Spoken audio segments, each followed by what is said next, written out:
Cette conférence va maintenant être enregistrée. Et donc bonjour à tous, sixième cycle des webinaires de la Technopole. Pour compléter celui qui a eu lieu mardi, avec le support de KPMG, on va aborder aujourd'hui l'actualité fiscale et financière liée au Covid. Donc un peu de recul sur le mois et demi qui s'est passé, les différentes mesures.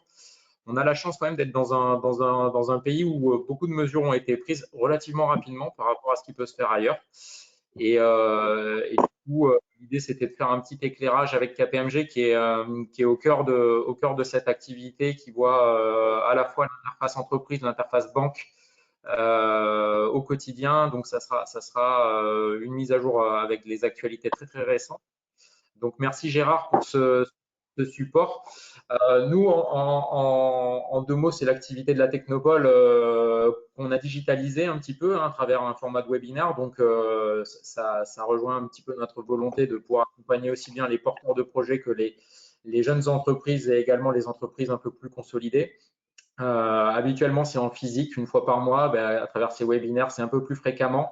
Le but étant toujours de répondre à vos questions et de créer un maximum d'énergie vers ces ateliers-là.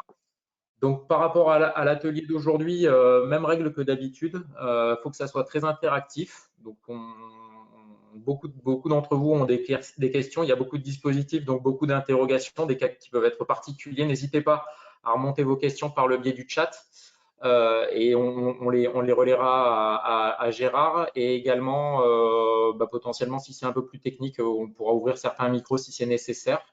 Voilà, et donc on a de prévu pour traiter les différents chapitres.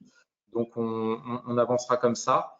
Et je vais couper les micros temporairement pour être sûr que tout le monde est bien dans les meilleures conditions pour la suite du webinaire. Donc Gérard, encore merci. Je te Oui, passe, bien, plaisir. je vais te passer Tu me la passes, parole. tu me passes la main, oui, pour le bureau. Ouais, je le fais de suite. Hop là, Gérard.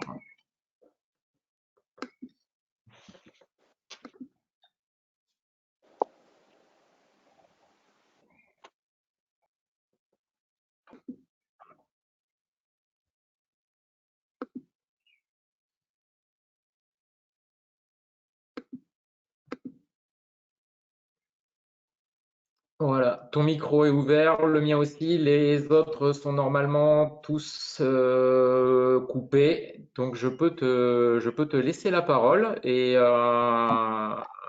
voilà, on fera des petites coupures régulièrement. Ok, ok, merci Yann et bonjour à tous. Donc pour ce webinaire, alors effectivement c'est le deuxième webinaire de la semaine qui est organisé par KPMG puisque Mégane Ypreux, donc ma collègue, avait animé mardi la partie, on va dire, actualité sociale hein, sur le Covid-19. Donc Mégane Ypreux qui est en fait la partie KPMG gestion sociale de KPMG. Donc aujourd'hui, l'idée, c'est en fait, puisque déjà il y a eu des webinaires sur les aides, des financements, aujourd'hui, l'idée, c'est de vous présenter en fait l'actualité de ces aides. On va revenir sur un certain nombre d'aides, de financement, de vous donner l'actualité, mais aussi l'idée, c'est bien d'échanger, parce que, comme l'a dit Yann, je dirais, eh lui comme nous, on se trouve au milieu de plein d'acteurs économiques, vous les entreprises bien sûr, les banques et quelquefois même les services de l'État. Donc l'idée c'est de rendre ce webinaire vraiment interactif, qu'on puisse échanger et que vous puissiez poser les questions sur les difficultés que vous avez eues. Alors, je ne suis pas sûr de pouvoir répondre à toutes les questions. Vous m'en excuserez parce que, bon, vu comment les textes sortent à la rapidité des textes, on les analyse. Mais en tout cas, n'hésitez pas à poser les questions. J'essaierai de vous y répondre et éventuellement, si je n'ai pas la réponse de suite, de pouvoir la rapporter dans un deuxième temps. Donc, à la demande de Yann et de la Technopole, donc, l'idée c'était de faire l'actualité. Donc, j'ai organisé en fait ce webinaire sous trois enjeux. Donc, l'enjeu préserver la trésorerie, les mesures d'urgence. Alors, hop, si j'activais, voilà. Donc, préserver la trésorerie, les mesures d'urgence. Donc, on va voir les délais fiscaux qui sont imposés aux entreprises et comment ils ont été modifiés. Les mesures d'urgence pour les secteurs les plus impactés, on verra notamment sur la partie hôtel-restaurant. L'aide exceptionnelle pour les commerçants et les artisans, donc l'aide exceptionnelle URSSAF, et le fonds de solidarité. Donc ça, je sais qu'on en a déjà parlé, mais une modification tout à fait récente, et on fera le point là-dessus, sur ce fonds de solidarité. Ensuite, la deuxième partie, financer la période transitoire et le rebond. On a en fait, on reprend les jeux, mais pour des nouveautés, et c'est là où et je pourrais vous faire un petit retour d'expérience sur les PGE, les rebonds, les prêts à tout. On parlera des difficultés des entreprises, l'évolution qu'il y a eu aussi en termes de texte, donc les prêts garantis par l'État et les fameux PGE, excusez-moi, prêts garantis par l'État, et les prêts participatifs de l'État. Et j'ajouterai juste une petite info de dernière minute que j'ai eue hier par l'ordre des experts comptables, puisqu'il y a les pré-rebonds flash qui arriveraient sûrement en région Occitanie. Je vous en dirai un petit mot. Et enfin, la dernière mesure, c'est la mesure de la loi de finances rectificative pour 2020, la deuxième, puisqu'il y en avait déjà eu une première, rectificative première, fin mars. Et là, on verra qu'est-ce qu'elle traite, notamment en termes les exonérations sur le fonds de solidarité, comment on traite les abandons de loyer et la particularité en fait de la TVA sur les masques. Voilà un peu le programme de cette fin de matinée. Gérard, on commence par. Ouais, oui, pardon. Peut-être que tu peux couper ta caméra. Oui. C'est regrettable, mais ça permettra d'avoir peut-être un peu plus de débit et au niveau du ça coupera un peu moins. On va le tester comme ça et parce qu'effectivement ça coupe un peu, donc ça devrait être mieux de cette façon-là. Ouais. Mais on te fait un retour s'il y a un souci. Non, c'est dommage, je m'étais bien peigné ce matin quand même pour que vous puissiez me voir, bon tant pis. Ok. La caméra, ok. Ça y est, la caméra est coupée. Donc, préserver sa trésorerie, les mesures d'urgence. Donc, on va voir qu'est-ce que les dispositifs en fait d'accompagnement sur le coronavirus. Donc, on va voir reporter les échéances fiscales, demander des remises, donc des échéances fiscales, donc l'activité partielle, donc ça on le verra pas, ça a été vu, c'est juste un rappel là, ça a été vu mardi, obtenir le remboursement accéléré des crédits d'impôt et TVA, parce que ça c'est vrai que l'administration, ça en était, on avait fait une gageure et c'est bien respecté. Nous, on le voit au niveau des entreprises, vraiment les crédits de TVA sont respectés, les remboursements sont accélérés, on va dire. Solliciter le report des loyers commerciaux et des factures d'énergie, bénéficier de l'aide exceptionnelle des commerçants et des artisans, donc la fameuse aide URSSAF, donc être aidé par le fonds de solidarité et bénéficier des mesures spécifiques aux secteurs les plus touchés. Voilà en fait tout le dispositif, le panel qui a été évoqué et sur lequel on va revenir en particulier sur certains. Donc déjà, un petit tableau récapitulatif des échéances, même, donc bien sûr que ça vous touche, ça nous touche encore plus nous, mais ça permet de savoir quelles sont vos échéances qui ont été décalées. Alors, en termes d'impôt sur les sociétés et de liasse fiscale, on va dire les échéances qui étaient au 5 mai ou au 20 mai, puisque régulièrement, en fait, quand on télédéclare, on a l'échéance pour les bilans du mois de décembre, c'est une échéance au 5 mai, qui systématiquement est remise de 15 jours en termes de télédéclaration, et c'est pour ça que les liasses fiscales du 31 décembre 2019, normalement, devaient être télédéclarées au 20 mai. Tout est reporté au 30 juin, sauf que quand même, En termes d'impôt sur les sociétés, le délai exceptionnel lié au Covid est reporté au plus tard le 30 juin, mais en termes de paiement de l'IS, du solde de votre IS, il faudra quand même justifier et demander ce report si on décide de ne pas le payer au 15 mai, puisque la date initiale est du 15 mai. Donc ça veut dire qu'en fait, expressément, il faudra justifier. Je prends un exemple.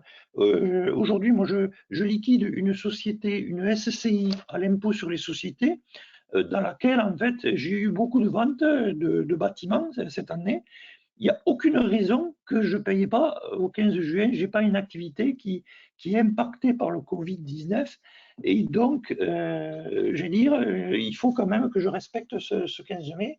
Bon, à moins que, éventuellement, pour des raisons X et Y, je n'ai pas pu obtenir la comptabilité, etc., ça pourrait justifier un décalage, mais faites attention au 15 mai.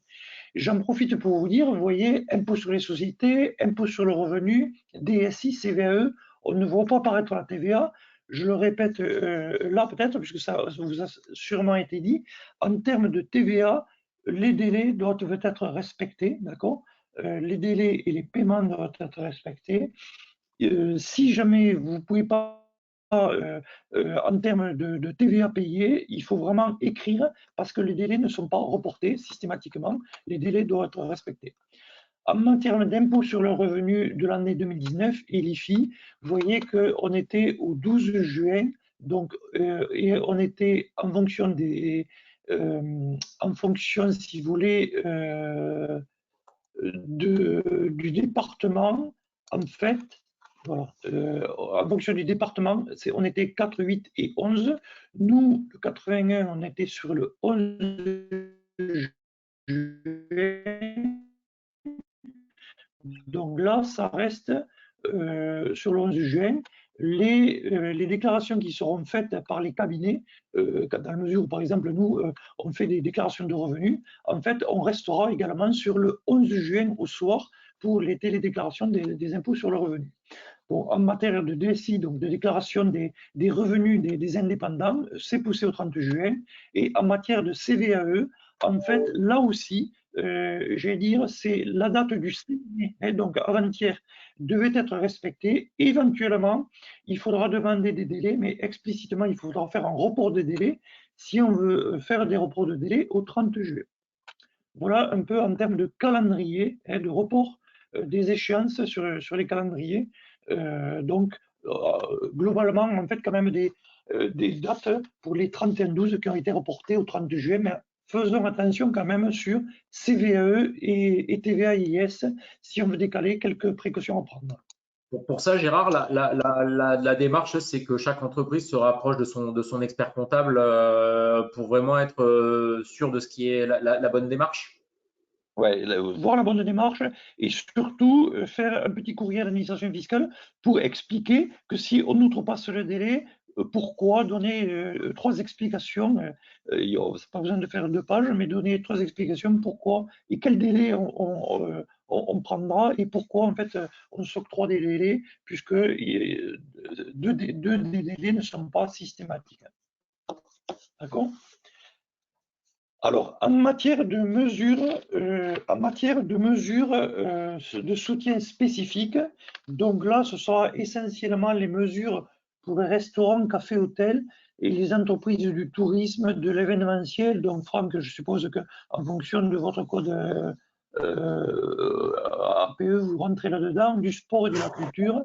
Donc là, des mesures qui viennent d'être prises, qui ne sont pas tout à fait finalisées. Et qui sont celles-ci. Donc, bien sûr, possibilité de recourir à l'activité partielle, mais aussi après la date de reprise qui encore n'est pas connue, je vous le rappelle. Ensuite, une prolongation et un élargissement du fonds de solidarité. Aujourd'hui, le fonds de solidarité, on en parlera tout à l'heure, on y reviendra un peu tout à l'heure, il a été ouvert pour le mois de mars. On sait que maintenant, il est ouvert pour le mois d'avril et il y aura des prolongations pour ce secteur-là au-delà du mois d'avril, vraisemblablement. En matière d'exonération de cotisations sociales pour les TPE, les PME, en fait, cette exonération de cotisations sociales entre mars et juin, donc là, on va avoir une exonération de cotisations sociales, d'accord? On ne parle pas de report, comme pour les autres activités. Là, on parle d'une exonération de cotisations sociales et elle s'appliquera automatiquement, en fait, que les cotisations sociales aient pu être, parce que quelquefois on a pu payer, dans la mesure où on ne savait pas, on a pu les payer, les acquitter, ces cotisations. Éventuellement, il y aura un remboursement. Et donc, pour les ETI et les grandes entreprises, en fait, il n'y a pas d'exonération qui sont prévues, mais il y a possibilité de solliciter des étalements, voire effectivement de solliciter des annulations, donc des exonérations de cotisations sociales. Mais là, ça se passera par une demande expresse. Ensuite, report de la CFE et de la part forfaitaire de la taxe sur les séjours. Donc la CFE, la contribution foncière des entreprises, en fait, il y a eu un acompte qui est payé normalement en juin et donc qui sera reporté. Et enfin, une annulation des loyers pour la période de fermeture administrative, mais ça uniquement quand on est sur des bailleurs nationaux qui se sont engagés en fait à annuler les loyers sur la période de fermeture de ces activités, pour cette activité. Ensuite, on aura aussi la création d'un fonds d'investissement, donc là encore c'est en cours, hein, on va voir comment ça se traduit. En fait, un fonds d'investissement spécifique pour aider ces activités qui vont être bien touchées et des mesures complémentaires, nous dit-on, sont en cours, donc qui sont encore en réflexion, puisque finalement, on ne sait pas encore quand c'est que les activités pourront reprendre. Donc voilà, des mesures spécifiques qui sont arrivées là tout récemment sur ce secteur-là. Oui, écoute. On avait une question qui était remontée par Franck Tabot qui concernait son code APE. Il voulait savoir en fait si son code APE faisait partie du périmètre des mesures exceptionnelles et comment le savoir. Alors là, il va y avoir un décret vraisemblablement qui va donner les codes APE qui sont effectivement touchés, bon, en espérant effectivement que les entreprises soient bien codifiées en code APE pour qu'on puisse y rentrer. Mais tout à l'heure, quand je parle de Franck, oui, je pensais à Franck Tabot, bien sûr.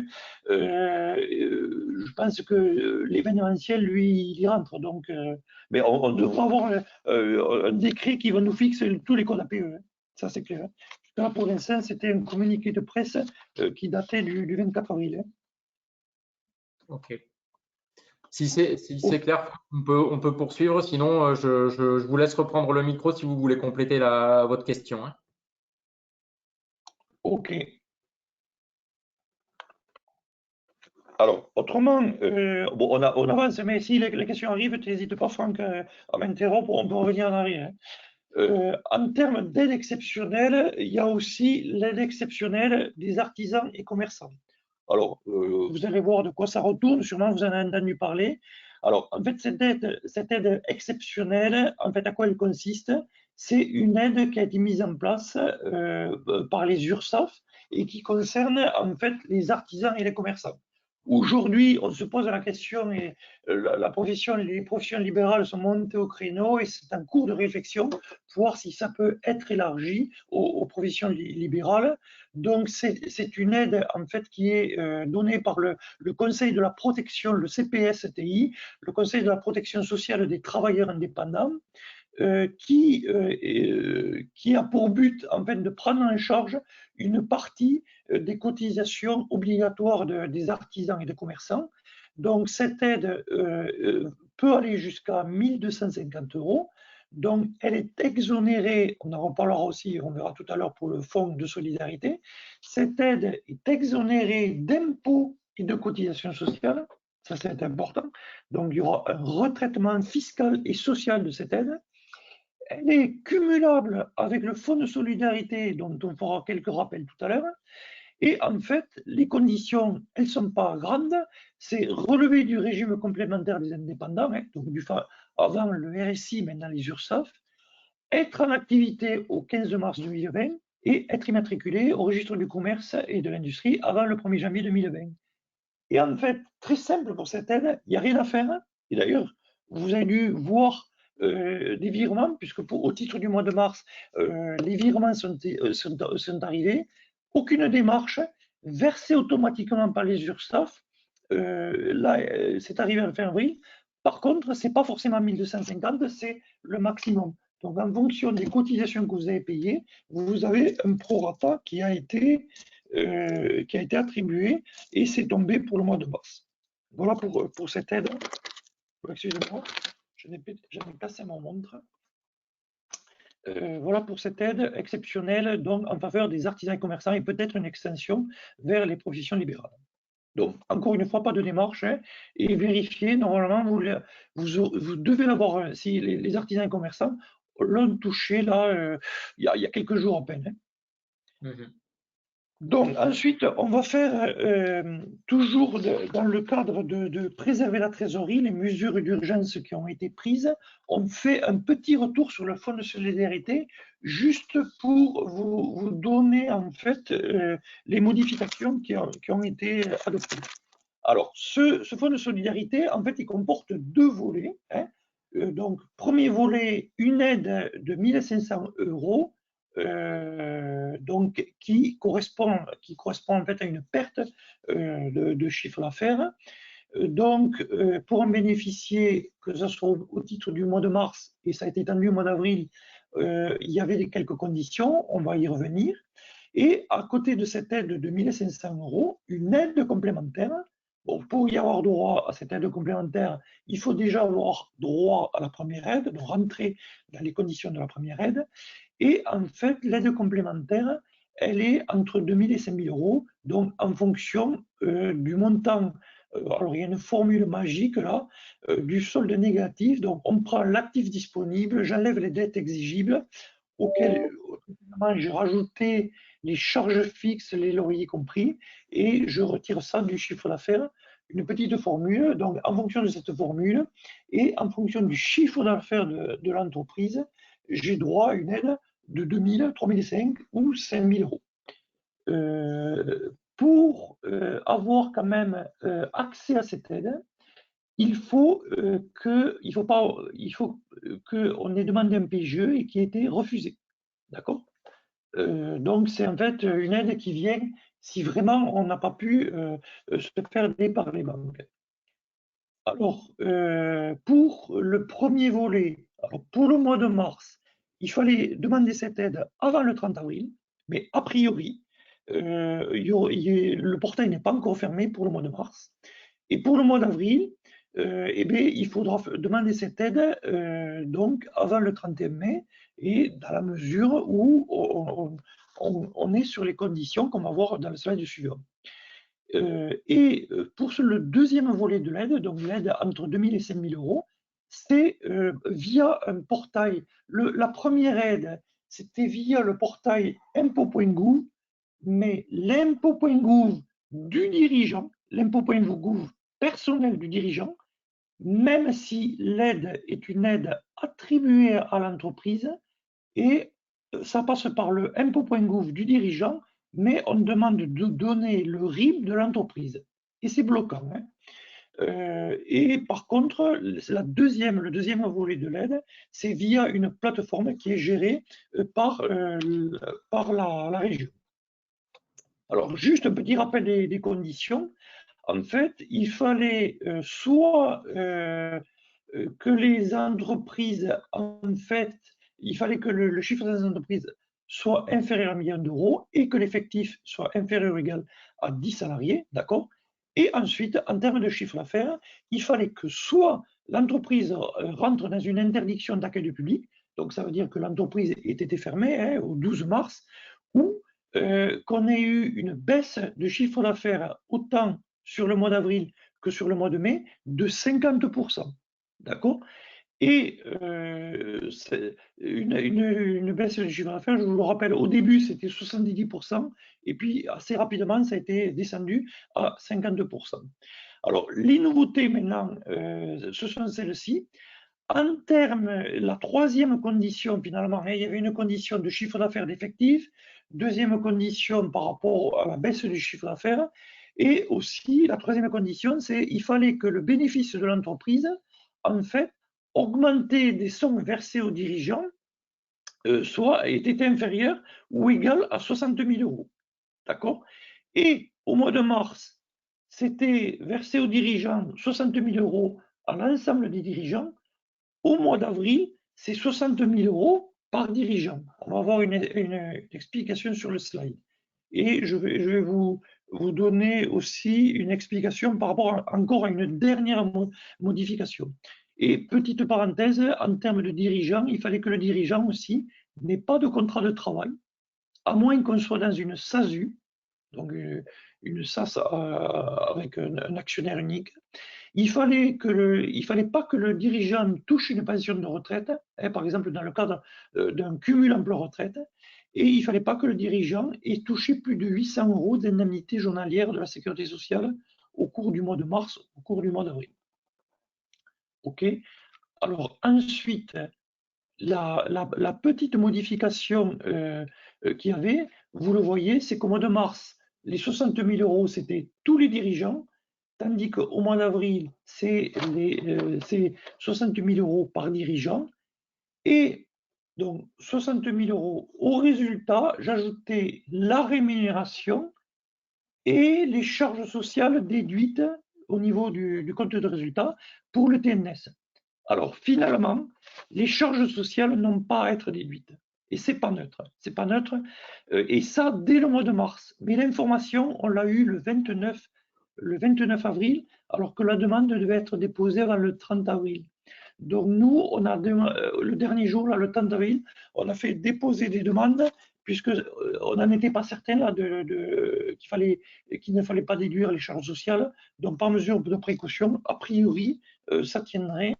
Donc en fait, ça c'est un élément nouveau. Donc on avait pu exclure un certain nombre de dirigeants qui aujourd'hui peuvent de nouveau rentrer dans le cadre de ce fonds de solidarité. Et dernier slide. Alors, les deux slides, celui-là et celui-là, c'est pour, si vous voulez, ça vous explique finalement comment on retient, alors dans une entreprise individuelle, bien sûr, il n'y a pas deux associés, mais il peut y avoir le conjoint collaborateur, et donc on peut doubler cette limite de 60 000 euros. Alors, je vais prendre, pour bien m'expliquer, si vous voulez, je prends un petit exemple. Pour ces 60 000 euros, pour avoir droit à l'aide, il fallait que soit on était une entreprise qui était obligatoirement fermée, on revient sur les slides, soit être une entreprise qui fasse moins de 2 millions de chiffre d'affaires, moins de 10 salariés, que, en fait, j'ai perdu au moins 50% de chiffre d'affaires entre le mois de mars 2019 et le mois de mars 2020, et que mon bénéfice de la société ou de l'entreprise, bon, si c'est une entreprise, je n'ai pas de résultat, mais par exemple, une société, j'ajoute le résultat plus les dirigeants, la rémunération des dirigeants, plus les cotisations sociales, par exemple, de BTNS, il fallait que je rajoute les cotisations sociales. Première version, aujourd'hui, je n'ai pas besoin de rajouter les cotisations sociales. Mais si j'avais deux associés, il fallait que je prenne le résultat plus la rémunération des deux associés. D'accord? Et si je remplissais toutes ces conditions, eh bien, j'avais droit à l'aide des 1500 euros. Okay. Bon, en avril, eh bien, en fait, il faudra que, si j'ai deux associés, il faudra regarder le résultat plus les rémunérations des associés. Ce n'est pas 62 000 euros, mais si j'ai deux associés, c'est 120 000 euros. Donc, ça change un peu quand même les choses en termes de droit, en fait, d'accès de droit à ce fonds de solidarité de 1500 euros. Gérard, alors là, petit exemple, oui. Oui, je ne sais pas si tu as prévu d'en parler du fonds de solidarité exceptionnel de la région qui vient en complément. Oui, de mémoire. Pour pas te spoiler. Non. D'accord. Bon, c'est juste, non, voilà. Non, j'ai celui-là sur cette aide complémentaire. OK. Oui, j'y reviens tout à l'heure. Hein. Alors, ensuite, juste là, cette particularité, il y a une condition aussi pour avoir droit à ce fonds de solidarité. Il ne faut pas que l'entreprise soit contrôlée. Si l'entreprise commerciale est contrôlée par une holding, par exemple, elle ne va pas y avoir droit. C'est la holding qui va y avoir droit. On vous prend ce petit exemple. J'ai une société opérationnelle qui est détenue à 51% par la holding. En fait, c'est la holding qui va avoir droit à 6 500 € si elle rentre dans les critères de chiffre d'affaires et d'effectifs. D'accord, voilà une petite particularité par rapport aux sociétés commerciales détenues par des sociétés holding. Alors, dis-moi, Yann, peut-être à quoi tu veux que je réponde par rapport. Alors, on est à cette aide complémentaire de 2000, entre 2000 et 5000. Ouais, non, c'est juste un petit complément qu'on voulait apporter. C'est le fonds de solidarité exceptionnel qui a été débloqué par la région, qui permet en fait d'intégrer dans ce dispositif-là les entreprises qui auraient des pertes qui ne seraient pas de 50%, mais qui seraient un peu inférieures, qui seraient de 40%. Donc en gros, Oui, oui. 50%, c'est le fonds de solidarité que tu as évoqué. Et pour des pertes moindres, entre, on va dire, 49% de pertes et 40% de pertes, là, c'est un dispositif régional qui a été mis en place. Donc, c'est exceptionnel et c'est région par région. Et donc, ça, c'est à faire aussi sur le portail de la région. Donc, ça, bon, pour les entreprises qui seraient intéressées, qui n'étaient pas éligibles au premier fonds de solidarité et qui pourraient, du coup, compte tenu des pertes, être éligibles à celui dont je viens de parler, bon, n'hésitez pas à revenir vers nous. Et juste pour illustrer peut-être ce dispositif au niveau de l'Occitanie, on a récupéré quelques chiffres là récemment, des chiffres qui datent de la mi-avril. Il y avait plus de 139 millions d'euros en Occitanie qui ont été débloqués pour les entreprises et ça concerne 110 000 entreprises qui y ont été éligibles. Donc, pour montrer que le dispositif sur le mois de mars avait déjà très très bien fonctionné, parce que ça, c'est des stats uniquement du mois de mars. On aura également les stats mises à jour pour le mois d'avril, qui devraient être encore plus conséquents. Donc, bon, voilà, c'est quand même, on a l'impression que c'est des petits montants, mais multiplié par le nombre d'entreprises, ça fait quand même un impact positif important. Voilà, je ferme cette parenthèse et je te laisse la Oui, mais tu as raison, juste la précision. Effectivement, très rapidement, la région était montée au créneau avec cette aide exceptionnelle, puisque au départ, si vous voulez, il fallait une perte de chiffre d'affaires de 70%. Et donc, la région était venue en disant, mais, si vous n'avez pas 70%, mais si vous êtes entre 40 et 69, nous, on y viendra. Et puis, du fait de l'abaissement du fonds à 52%, je pense que la région aura moins participé, mais c'est vrai qu'entre 40 et 49, il y a encore cette aide régionale qui peut être demandée si on n'a pas eu droit à la première. Par contre, pour solliciter cette aide régionale, c'est les mêmes critères que le fonds de solidarité, hein, c'est-à-dire les autres critères de 1 million et de 10 salariés. Hein. Voilà. OK. Alors, je reprends.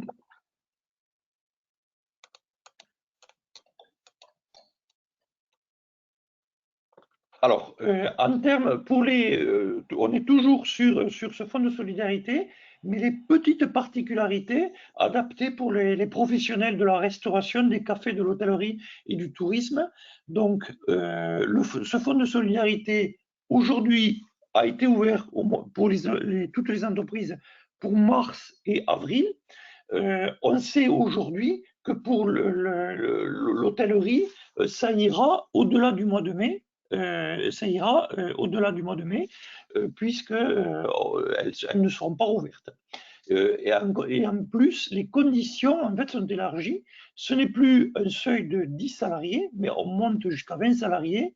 Et le chiffre d'affaires n'est pas de millions, mais il est de 2 millions pour prendre une palette beaucoup plus large d'entreprises de ce secteur.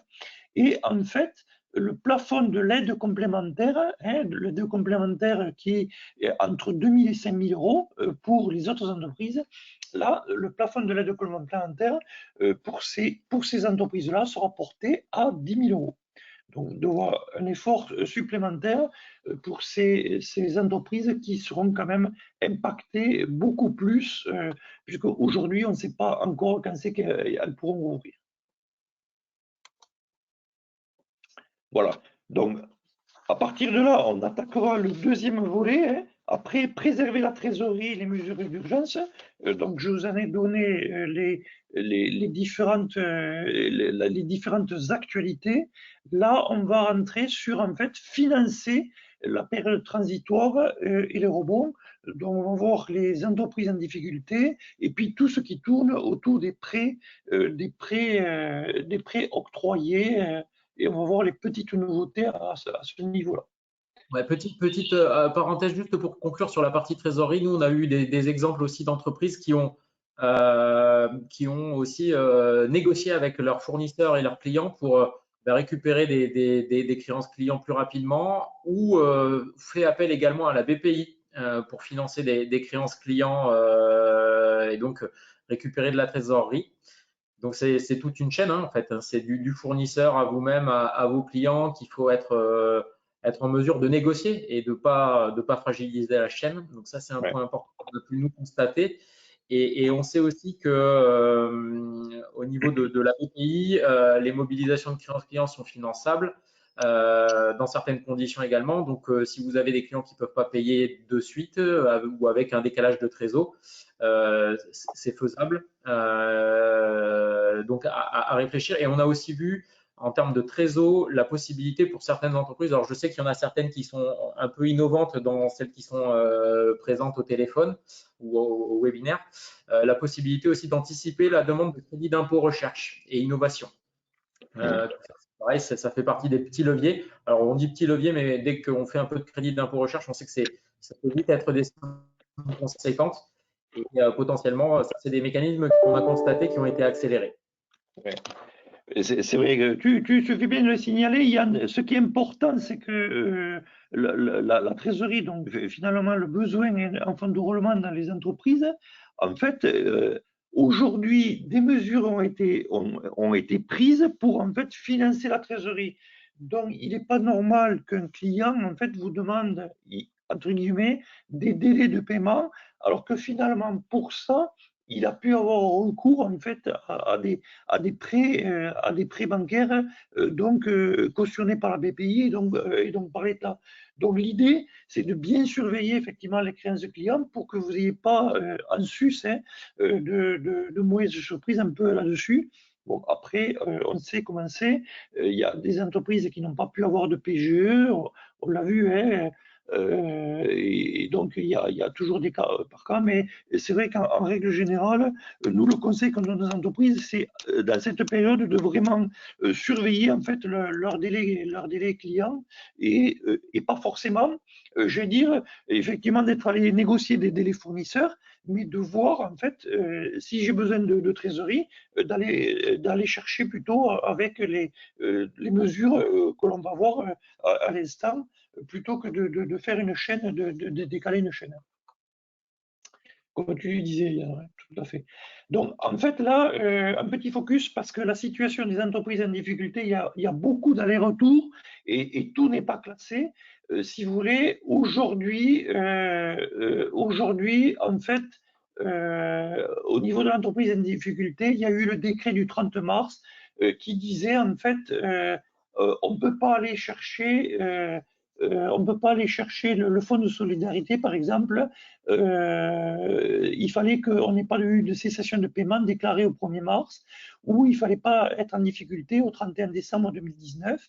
Aujourd'hui, depuis le décret du 16 avril, en fait, il ne faut pas être en liquidation judiciaire au 1er mars pour être exclu du dispositif de fonds de solidarité. Et les entreprises en difficulté, en fait, sont éligibles à ce fonds de solidarité. Alors, les entreprises en difficulté, c'est souvent, en fait, les entreprises qui ont des fonds propres ou des quasi-fonds propres. Alors, quasi-fonds propres, c'est les capitaux propres auxquels j'ajoute les comptes courants associés qui soient inférieurs à la moitié du capital social. Donc, voilà. Donc, pour le fonds de solidarité, c'était les règles avec des décalages en fonction des décrets du 31 mars ou du 16 avril. Ensuite, en termes de prêts garantis par l'État, mais là aussi, le PGE, dans la mesure où on était sur une procédure collective, on n'y avait pas droit.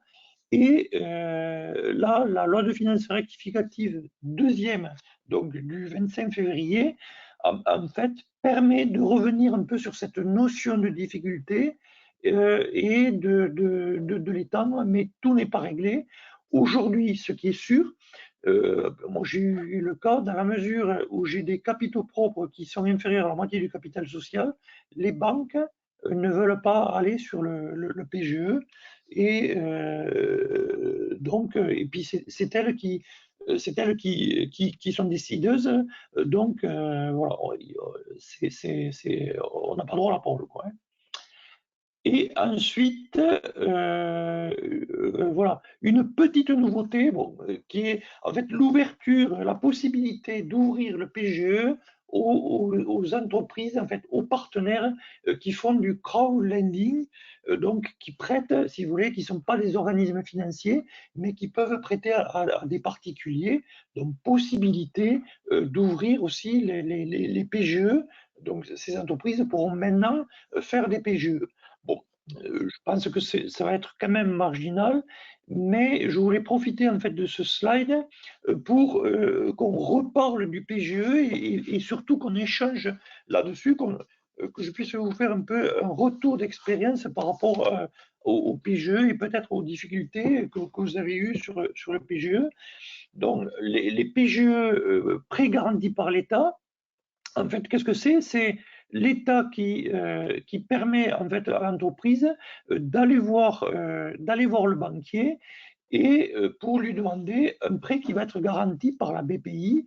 Bon, globalement pour nos entreprises qui sont autour de la table là, garanti à hauteur de 90%.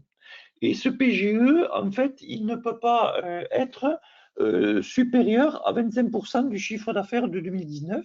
Hein. Pour les entreprises innovantes, en fait, ce n'est pas une référence au chiffre d'affaires, mais plutôt à la masse salariale de l'année 2019 qui multiplie par 2. Voilà la limite. Et pour les entreprises créées à compter du 1er janvier 2019, la masse salariale estimée sur les 2 premières années d'activité. Donc, un prêt garanti par l'État quasiment à hauteur de 90%. Hein. Donc,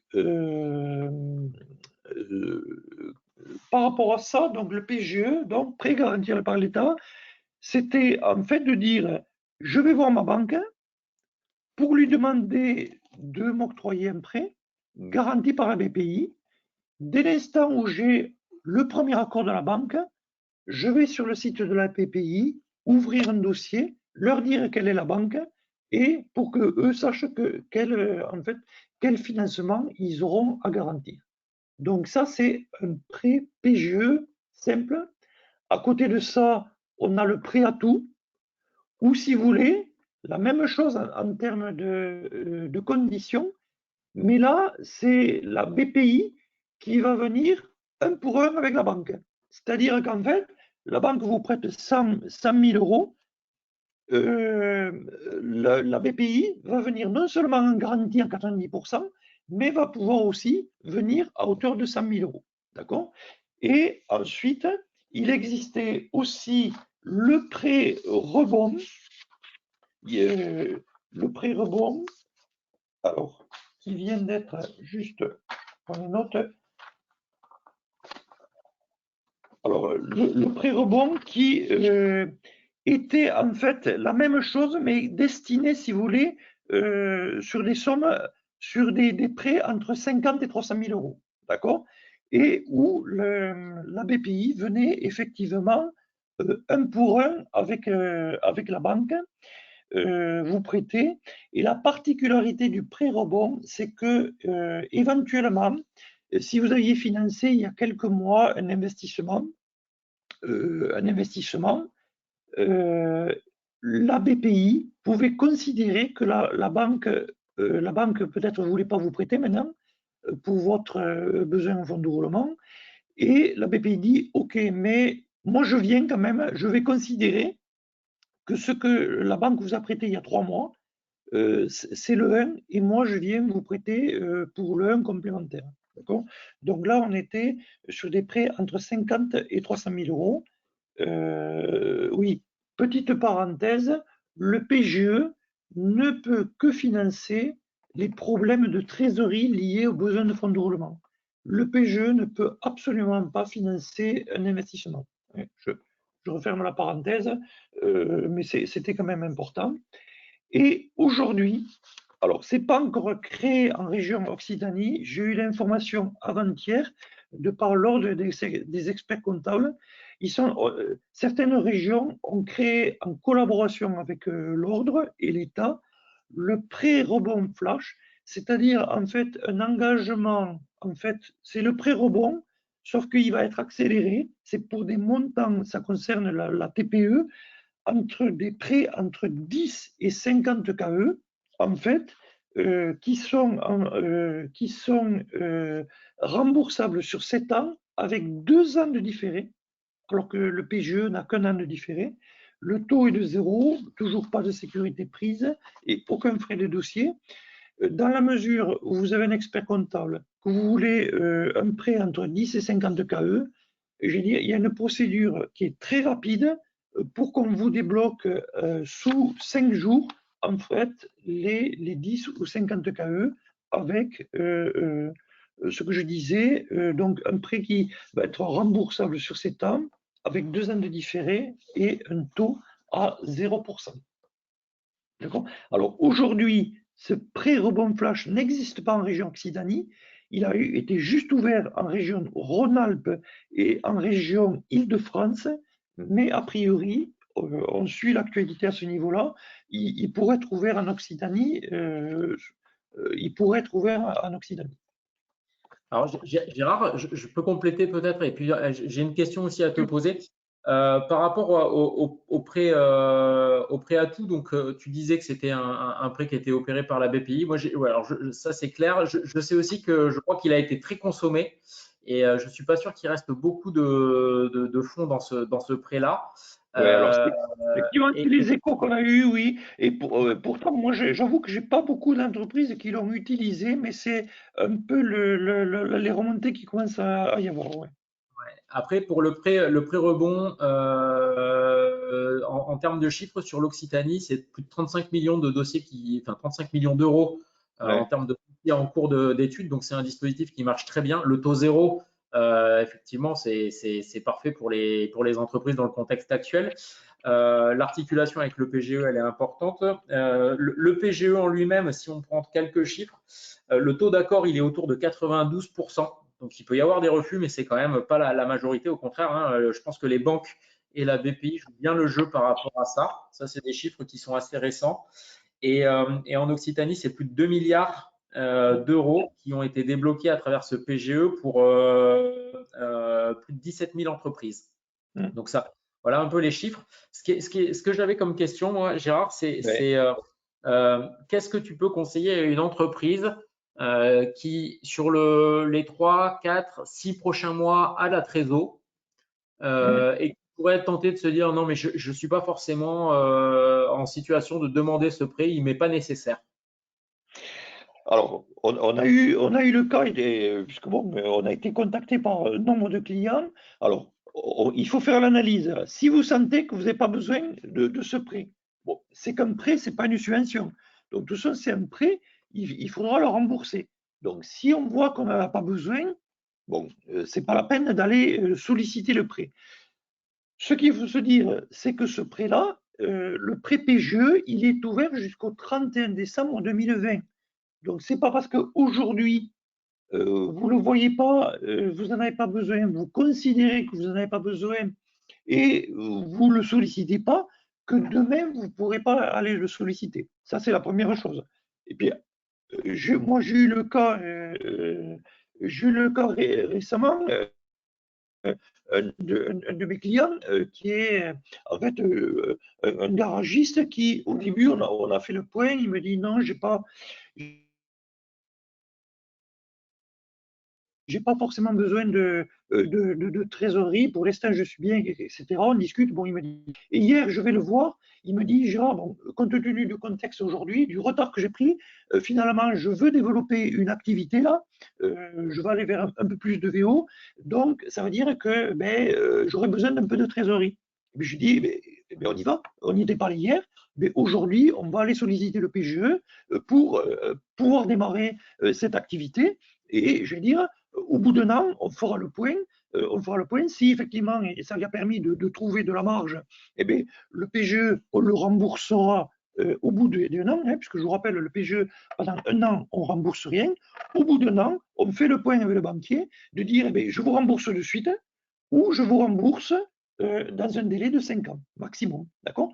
Ce qu'il faut savoir, c'est qu'aujourd'hui, pendant un an, on paie uniquement 0,25% au titre de l'assurance BPI. Le taux banque quasiment est à zéro. Au bout d'un an, eh bien, il va y avoir l'assurance BPI qui augmente, plus le taux bancaire qui va se greffer. Donc voilà, il faut le réfléchir. Il y a un an pour y réfléchir, mais il faut le réfléchir. Et en tout état de cause, de se dire, j'ai un prêt, il faut que, au bout d'un an, j'ai aussi la capacité financière de le rembourser.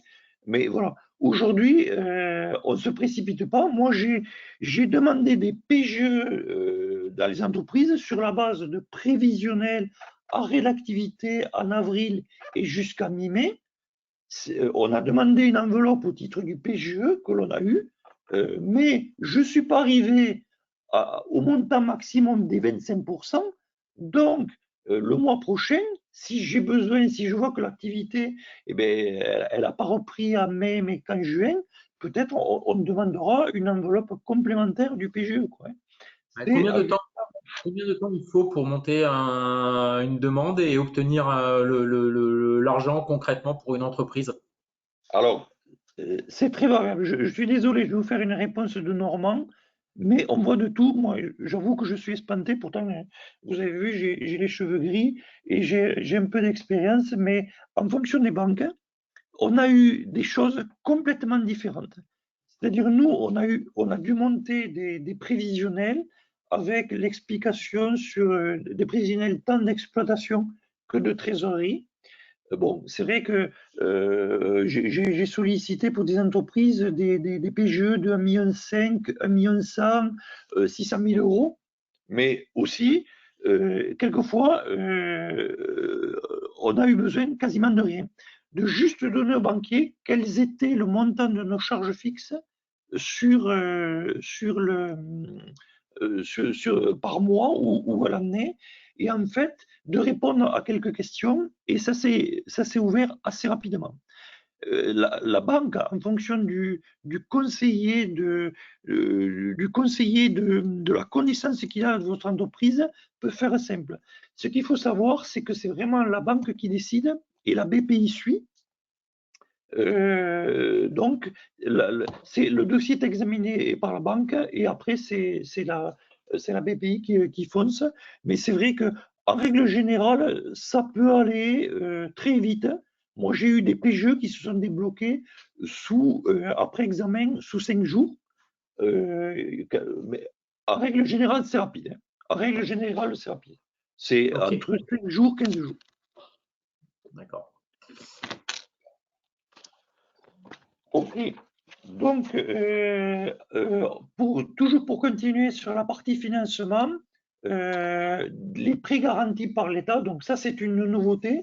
Bon, ça va concerner, c'est finalement comment va se passer si jamais il y a des incidents de paiement, comment vont se passer en fait les remboursements du prêteur. Bon, là on explique que ça va aller très vite. Que la BPI qui est en garantie va pouvoir donner rapidement un acompte au banquier qui n'a pas été payé des échéances, et après il y aura une régularisation une fois que le dossier est finalisé. Un petit rappel aussi sur de la loi de finances rectificative 2 pour 2020, là, du 25 avril, c'est que les banques, si elles refusent les PGE alors que vous êtes dans les clous du dispositif, C'est-à-dire que vous respectez les 25%, etc. Il y a des fois les banquiers qui ne veulent pas y aller, mais là, ils doivent motiver en fait leur refus par écrit. D'accord? Mais en tout état de cause, en fait, le banquier peut refuser un PGE. Alors moi, j'en ai eu refusé, j'ai un banquier qui m'a refusé, tout simplement parce que j'avais les capitaux propres qui étaient inférieurs à 0 ou inférieurs à la moitié du capital social.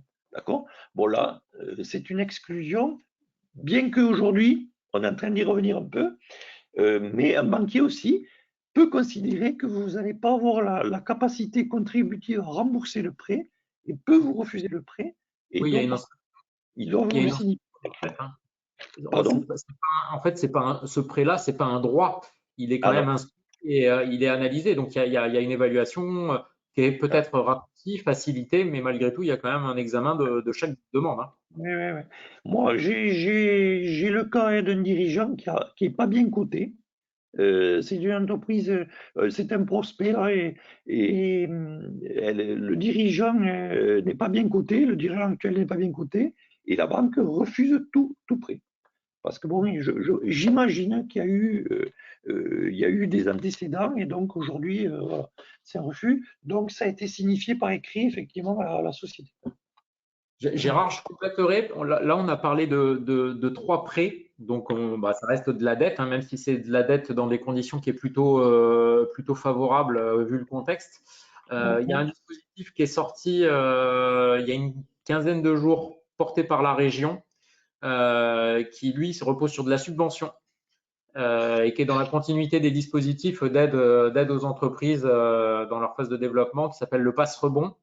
Donc, il y a un lien avec le pré-rebond, hein, c'est un peu dans la même logique. C'est pour, entre guillemets, réenvisager sereinement la reprise d'activité et réembrayer sur les projets stratégiques pour les entreprises.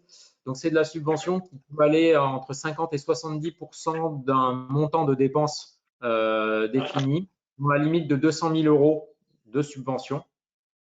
Et ça, c'est des dossiers pour les entreprises qui sont intéressées, c'est se rapprocher soit de la CCI, soit de la Technopole, enfin d'une structure d'accompagnement, parce que c'est pas un dossier qui peut être déposé seul. Et c'est un dispositif qui commence déjà à avoir beaucoup de succès. Nous, à notre échelle, on en a fait pas mal. Et je sais qu'au niveau de la région, il y en a énormément. Et la principale différence, c'est ça, c'est les fonds propres, enfin, comment dire, c'est de la subvention. C'est au niveau des fonds propres, c'est pour des dépenses externes. Et là, clairement, on s'inscrit dans la logique de reprise d'activité. Donc, si certains parmi vous ont des questions par rapport à ça, par le chat ou par mail, n'hésitez pas à revenir vers nous. On pourra vous réorienter ou vous accompagner si c'est nécessaire. Parenthèse refermée. Oui, oui, ok. Donc ensuite,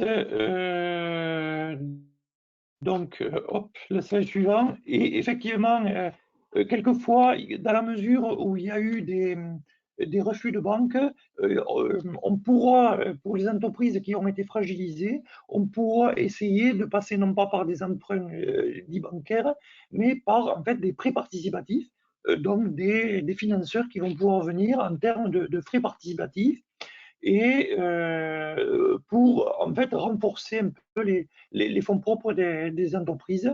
Donc voilà, ça reste une possibilité ouverte aujourd'hui par la loi de finances rectificative 2. Bon, par contre, avec la difficulté, c'est que en cas de procédure de sauvegarde ou de redressement, hein, par la suite, les prêts participatifs tomberont sous le coup de cette procédure. Bon, il reste encore des modalités à fixer par décret quand même par rapport à ça, cette procédure, ces emprunts participatifs. Et enfin, juste un petit rappel de dire que effectivement, si jamais il y a des difficultés avec les banques par rapport à l'octroi des prêts, eh bien, il faut penser que peut-être on peut aller avoir recours aux médiateurs du crédit à l'occurrence, les médiateurs du crédit, ce sont les banques de France qui s'occupent de la médiation et qui peuvent permettre en fait d'avoir une discussion entre les banquiers et l'entreprise et de trouver une solution pour que le prêt soit octroyé. Donc, on avait bien connu ça en 2009-2010, la médiation, ça avait très très bien fonctionné parce que ça avait permis des discussions, de redéfinir entre les entreprises et les banques, de refaire, d'asseoir tout le monde autour de la table avec la Banque de France qui a bien joué son rôle à ce niveau-là. Donc, bon, peut-être à l'heure actuelle, moi, je n'ai pas eu trop entendu, mais c'est une possibilité, il faut y penser, parce que ça a déjà montré son efficacité il y a quelques années déjà, et ça peut être bien. Voilà. Ok. Et je rentre sur la dernière partie pour tenir le timing. Ouais, il n'y a pas beaucoup de questions dans le chat, alors je ne sais pas si tout est clair pour vous. N'hésitez pas, hein, ça se voulait interactif. Là, j'interagis beaucoup avec Gérard, mais c'est valable aussi pour vous. Il y a des cas particuliers, on peut prendre 2-3 minutes pour y répondre si besoin. Mais je te laisse poursuivre, Gérard, et je t'interromprai s'il y a des interventions. Pas de souci. Donc, enfin, je voulais juste vous présenter en fait les dernières mesures de cette fameuse loi de finances rectificative 2020 pour 2020, donc deuxième édition. En termes, et ça c'est important parce que jusqu'à présent on était pris par le feu de l'action et puis bon, peut-être certains y avaient pensé, de dire quelle va être la fiscalité en fait de toutes ces aides, Et bon, on a vu tout à l'heure, on a parlé de la fiscalité de l'aide de 1250 € de l'URSSAF en direction des artisans et des commerçants. Donc cette aide est défiscalisée, désocialisée. Donc, ça veut dire tout simplement, dans l'entreprise, elle vient un produit et ce sera un produit qui ne sera pas taxable. D'accord? Donc, un retraitement qu'il faudra opérer sur l'alias pour pas que ce produit soit taxable. Donc, il en est pareil du fonds de solidarité qui ne sera pas taxable ni à l'impôt sur les sociétés, ni à l'impôt sur le revenu pour les entreprises individuelles ou les sociétés à l'impôt sur le revenu, et qui ne sera pas non plus soumis aux cotisations et contributions sociales. Donc ça, un produit en exonération, on peut l'assimiler, si vous voulez, à quelque chose qu'on a connu depuis quelques années et qu'on a perdu, c'est le crédit d'impôt compétitivité emploi. Hein. Ce crédit d'impôt qu'on a eu pendant quelques années pour remettre de la compétitivité au niveau qui était basé sur la masse salariale. C'est un produit qui n'était un crédit d'impôt qui n'était pas taxable. Et bien là, ces aides ne sont pas taxables non plus. Et il faut souligner aussi que ces aides ne rentreront pas dans l'appréciation des limites pour voir si on est en dessous ou en dessus des règles pour les micro-BIC, les micro-BNC, pour les bénéfices agricoles, mais aussi pour nous faire passer du régime simplifié au régime normal en tant que BIC, ou également pour les recettes qui sont prises en compte pour savoir si on est dans le cas on peut être dans le cas d'une exonération des plus-values professionnelles pour les petites entreprises, donc dans le cadre de l'article 151 septies du Code général des impôts. Voilà. Donc une petite précision apportée par l'administration fiscale dans la loi de finances par rapport à la taxation de ces aides. Et là, un petit focus sur, en fait, qu'est-ce qui se passe dans la mesure où il y a eu des abandons de loyers, par des bailleurs, des propriétaires qui ont abandonné en fait le loyer pour les entreprises. Mais tout simplement pour dire que, en fait, pour celui qui a bénéficié de l'abandon du loyer, eh bien, pour lui, bien sûr, la charge ne sera pas déductible puisqu'il n'a pas payé qu'elle est abandonnée. Par contre, pour celui qui a octroyé cet abandon, bon, bien sûr, il a abandonné, donc il ne sera pas taxé sur les produits, puisqu'il ne les a pas eus. Mais par contre, on précise quand même que toutes les charges qu'il a subies, hein, pour la taxe foncière et tout ça, vont être, c'est pas parce qu'il fait l'abandon qu'il ne pourra pas déduire les charges en compensation. Alors, une petite particularité, il faut faire attention, quand il y a le bailleur et celui qui bénéficie de cette exonération, en fait, sont des membres de la même famille. Hein. Il faudra pouvoir justifier qu'il y a eu de la part du locataire, en fait, des difficultés de trésorerie, et c'est pour ça qu'il y a eu les abandons. D'accord? Voilà. Et ça vaut pour les abandons consentis entre le 15 avril et le 31 décembre. Ok. Voilà. Et donc ça, c'est du côté du bailleur. Et enfin, une mesure aussi qui fait partie de la loi de finances rectificative, c'est un taux de TVA qui, à titre exceptionnel, sur la vente des masques, dont les entreprises qui vendent des masques vont vendre les masques avec un taux de TVA abaissé à 5,5% jusqu'au 1er janvier 2022. Voilà, un taux de TVA réduit, puisque finalement, le consommateur va devoir payer son masque, donc on a essayé quand même de limiter la TVA au minimum avec un taux de TVA à 5%. Donc à partir du 24 mars 2020, puisque c'était à peu près la date de promulgation de la loi de finances rectificative pour 2020. Voilà un peu ce dont je voulais vous parler aujourd'hui. Mais bien sûr, je suis à l'écoute s'il y a d'autres questions qui te viennent, Yann, ou si éventuellement tu veux ouvrir le micro. Ouais, bah écoutez, manifestez-vous par chat ou vous pouvez ouvrir vos micros. Moi, j'avais une petite question, peut-être que ça, tu l'as vu passer à ton niveau. Est-ce que tu as vu est-ce que tu as des entreprises qui étaient dans des phases de levée de fonds ou dans des phases d'achat ou ouais, de rachat? Est-ce que tu as vu des opérations s'annuler ou au contraire tu as une continuité? Comment tu perçois ça? Mais nous, j'avais le cas d'une entreprise qui devait se céder au 30 juin, tout simplement sur un départ en retraite. Hein. Et nous, on a le client, on suit le client à l'heure actuelle qui part en retraite, et on avait rencontré le prospect. Malheureusement, là, alors c'est reculé, en fait, c'est pas du tout annulé, c'est reculé. Et tout simplement parce que, en fait, c'est une activité qui est un peu particulière et le repreneur devait faire des stages et tout simplement, les stages qu'il faisait pour reprendre cette entreprise ont été arrêtés, parce que c'était en présentiel, du fait du Covid-19. Et donc, du coup, la vente va être retardée en septembre. Donc, effectivement, je sais qu'il y a beaucoup de choses. Bon, et je sais qu'on a des clients qui sont communs et peut-être même autour de la table, bon, effectivement, qui sont sur des levées de fonds, mais aujourd'hui, qui sont un peu retardés. Quoi, hein. Ouais, c'est sûr. Aujourd'hui, pas forcément des annulations, mais au moins des retards. Ouais. J'avais une autre question. Je ne vois pas forcément de micro qui s'ouvre, donc je profite du temps pour poser les miennes.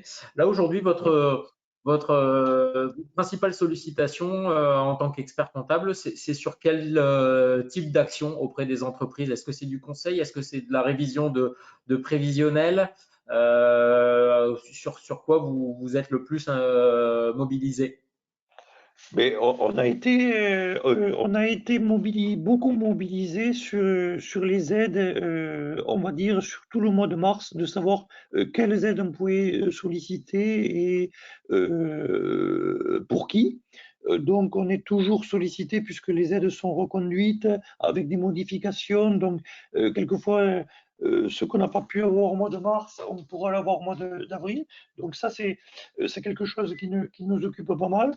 Bon, pour les PGE, eh bien, on a accompagné les entreprises pour savoir, eh bien, pour déterminer, parce que même quelquefois, je vous l'ai dit tout à l'heure, le banquier n'a pas forcément demandé de prévisionnel, mais le client, pour demander une somme au banquier, quand même, il a fallu qu'on travaille avec le client pour savoir combien on allait demander et de savoir combien on allait pouvoir rembourser, où c'est qu'on s'arrêtait pour l'instant, éventuellement, s'il fallait dire, on ne ferme pas, puisque le PGE, on pourra le souscrire ou compléter jusqu'au 31 décembre. Donc ça a été une phase. Et puis là, on travaille sur les reprises d'activité, voir effectivement si on a mis tout ce qu'il fallait de côté. Et quelquefois, là on est sollicité maintenant sur des gens qui, comme on disait tout à l'heure, qui avaient un peu de trésorerie et qui finalement disent ça risque d'être compliqué. Et donc, du coup, on revoit notre copie et on la revoit avec eux, quoi. Donc, c'est vrai qu'on est pas mal sollicité. Et puis, entre-temps, quand même, on est sollicité aussi par nos clients pour faire la clôture des comptes du 31 décembre, où on a pris un peu de retard et où, vous l'avez vu tout à l'heure, on a quelques échéances, mais les échéances se suivent, puisque même si on a 30 juin pour faire les bilans du 31-12, on a les bilans du 31 mars qui arrivent, on a les impôts sur le revenu qui arrivent, avec la complexité de l'année 2018, qui a été une année blanche, et avec des répercussions aujourd'hui, des informations qu'il faut mettre. Bon, voilà. Mais essentiellement, aujourd'hui, par rapport au Covid-19, c'est effectivement de refaire des prévisionnels, et on est de plus en plus sollicité pour la mise en place de tableaux de bord. Aujourd'hui, où il y avait des situations, le client se dit, ce serait bien que je puisse suivre mon activité peut-être plus de façon beaucoup plus régulière. Ok, c'est clair. Gérard, j'ai une question, si je peux intervenir, Yann. Oui, bien sûr, Franck. Ça semble, enfin, en ce qui nous concerne, on a deux banques maison, parce qu'on a des flux bancaires assez importants, puisque souvent on gère les droits d'inscription des manifestations que nous organisons. Donc moi, je suis en phase de montage du PGE avec les deux banques, et globalement, je dirais par rapport au flux bancaire constaté sur 2019, ça reviendrait à dire à peu près à 50-50, je demanderais un PGE financé par les deux banques à 50% chacune. Ce qui se passe, qui est assez bizarre, c'est que j'en ai une qui me pose aucune question, enfin qui me dit oui, ok, bon bah il faut tes cabis, il faut tes statuts, ton dernier bilan, etc. et ça roule. Et l'autre qui n'arrête pas de me poser des questions, oui, mais alors l'autre banque, il nous faudrait les relevés des 3 derniers mois de tous les comptes et comment vous avez estimé le flux et qu'est-ce que vous avez chez eux, etc. Je ne sais pas si c'est quelque chose qui est partagé par d'autres participants. C'est un peu fatigant cette situation-là. Je me demande même dans quelle mesure est-ce qu'ils sont légitimes, est-ce qu'ils ont le droit, est-ce que ça semble, c'est cohérent dans la démarche du PGE que cette banque pose toutes ces questions-là? Alors, alors je ne sais pas si ça te rassurera, mais effectivement, c'est assez régulier. C'est assez régulier. On a trouvé de tout comme situation, mais la situation que tu vis, moi, je l'ai eue chez un autre client.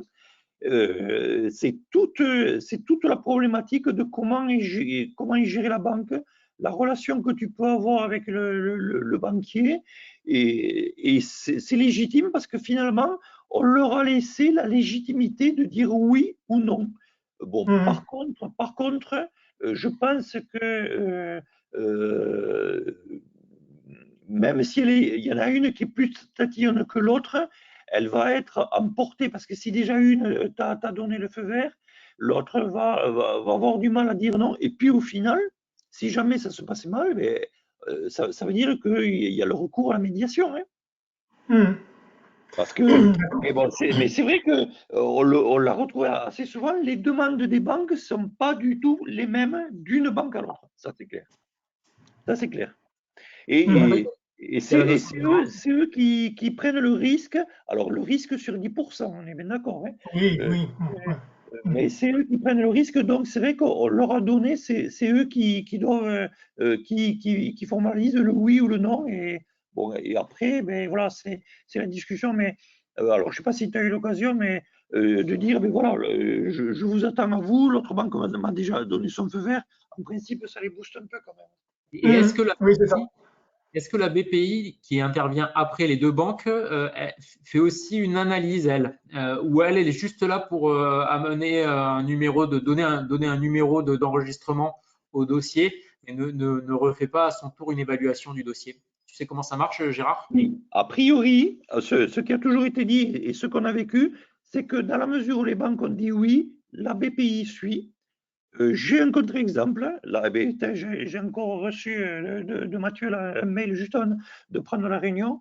Je suis dans le cas, là, on demande un PGE sur une entreprise qui a des actionnariats au niveau, on reste au niveau européen, et la BPI est intervenue pour voir, elle nous demande de lui apporter toutes les preuves comme quoi on est bien dans le cadre d'une PME européenne qui rentre dans le cadre du statut européen.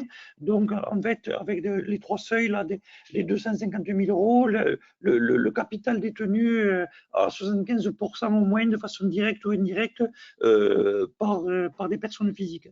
Voilà. Donc, c'est le seul cas. Pour me faire un peu l'avocat du diable, hein, mais on peut avoir des PGE qui montent à des montants très élevés, et ce qui me paraît le plus normal et le plus sécurisé pour le système bancaire, c'est quand même qu'il y ait de la vérification, parce que si en fait les entreprises ne sont pas solvables ou si le dossier a été monté un peu vite, derrière c'est les garanties portées par la BPI et donc par l'État qui vont sauter et qui vont remettre en question tout le système économique par rapport à ces prêts qui auraient pu être octroyés de façon trop rapide ou entre guillemets trop laxiste. Donc moi j'ai tendance à dire que les conditions sont quand même facilitées par rapport à l'octroi d'un prêt en temps normal, et je trouve que c'est pas déconnant non plus qu'il y ait quand même quelques banques qui soient un peu plus rigoureuses dans les analyses. Quand on sait ce que c'est qu'en temps normal, l'obtention d'un prêt, elle demande des vérifications. Bah là, c'est normal que ça reste un peu la règle, même en temps de crise. Mais ça, c'est mon point de vue et par rapport à ce qu'on a l'habitude de vivre au quotidien. Bien sûr. Après, c'est vrai que on le voit dans le quotidien. C'est vrai que quelquefois, la banque connaît moins l'entreprise. Alors, la Franck, tu dis, vous êtes à peu près 50% de recettes, donc j'imagine qu'ils vous connaissent bien. Après, c'est vrai que c'est les systèmes en interne qui font que quelquefois, les cellules sont plus rigoureuses, ou le conseiller peut-être, en fonction quelquefois, le conseiller, parce que les cellules examinent ça, le conseiller n'a pas dit le bon mot au bon moment, donc du coup, ça a mis un doute. C'est vrai que c'est le process ordinaire. Moi, j'ai rapidement, j'ai une entreprise qui a demandé 1,5 million de PGE sur la base d'un prévisionnel, mais c'est vrai que c'était vraiment très, très allégé. Et je vais dire, bon, ils étaient en face, c'était réparti. Il y avait 5 banques qui sont réparties les 1,5 million, mais ça a été fait en une semaine. Et en fait, ils ont autorisé, le temps que les prêts arrivent, ils ont autorisé du découvert, en fait, découvert autorisé, un dépassement de découvert, pour que ce soit très, très rapide. Donc, on voit de tout. Hein. Et encore là, c'est en plus, tu as la chance, entre guillemets, d'avoir deux banques. On a le cas d'entreprises qui n'ont qu'une seule banque et qui, du coup, met du temps à analyser les dossiers. Là, c'est plus compliqué parce qu'il n'y a pas l'effet, on va dire, l'effet d'aspiration que peut avoir la première banque qui t'a déjà répondu positivement. Donc, ça, on le voit aussi. Voilà, effectivement, chaque banque a sa grille de lecture et ouais. Et tu fais bien de le préciser, Yann, parce que normalement, pour le PGE, il faut que la banque s'adresse à sa banque, si elle en a qu'une, il faut qu'elle s'adresse à cette banque-là. Et elle n'a pas le droit d'aller voir un autre banquier, normalement, à moins qu'elle ait le refus écrit de son banquier ordinaire. Mais elle doit passer obligatoirement par sa banque. Hein. Autrement, les autres banques sont embêtées pour lui répondre, ne serait-ce que pour lui répondre.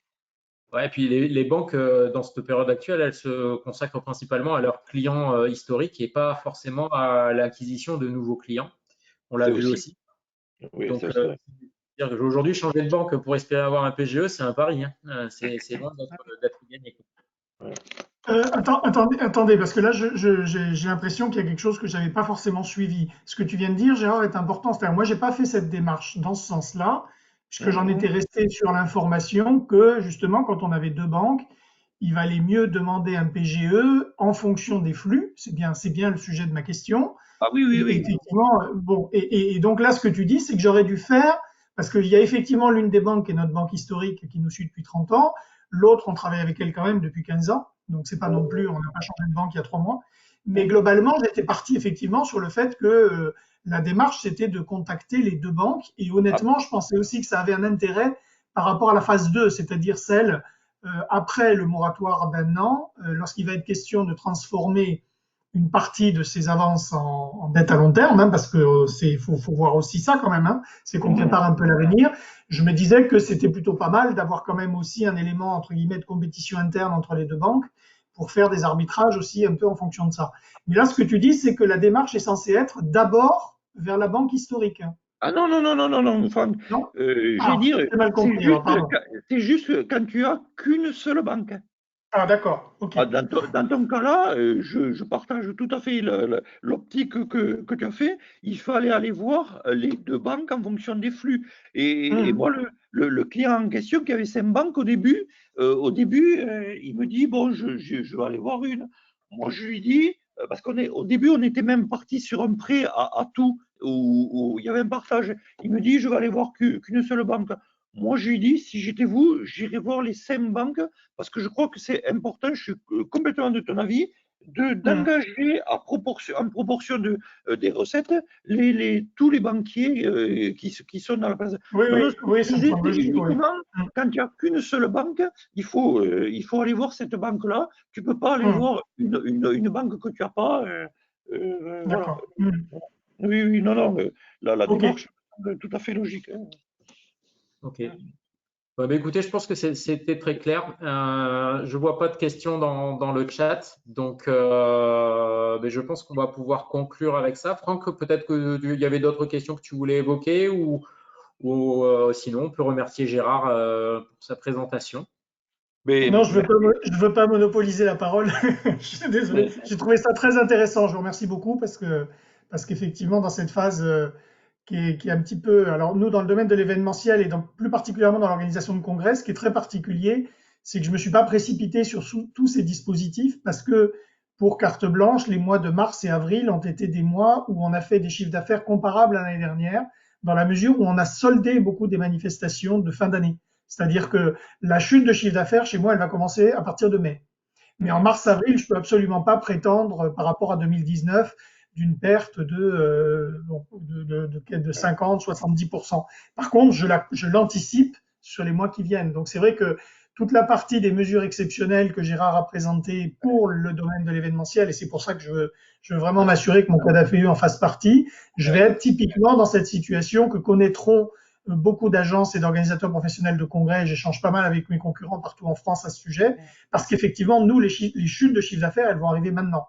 Elles vont arriver, on va pouvoir justifier sur mai, juin, juillet des grosses chutes de chiffre d'affaires, parce que les opérations que l'on a soldées, qui devaient avoir lieu en juin, juillet, août, septembre, octobre, j'en suis maintenant jusqu'à novembre même, c'est celles-là que je suis en train de solder maintenant et qui du coup ne me rapporteront plus de chiffre d'affaires dans les mois à venir.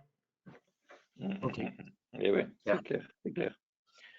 Ok, en tout cas, merci à tous également de votre attention. Ouais, merci beaucoup Gérard. Et puis comme évoqué, on mettra le lien du webinaire et le support en PDF sur le site de la Technopole. On rajoutera aussi peut-être la notice de la subvention dont je vous ai parlé, qui est pas forcément connue des entreprises et qui mérite quand même qu'on y jette un œil. Donc on vous mettra tous ces liens-là accessibles sur le site de la Technopole. Voilà, merci à tous. Merci, bon appétit. Merci beaucoup.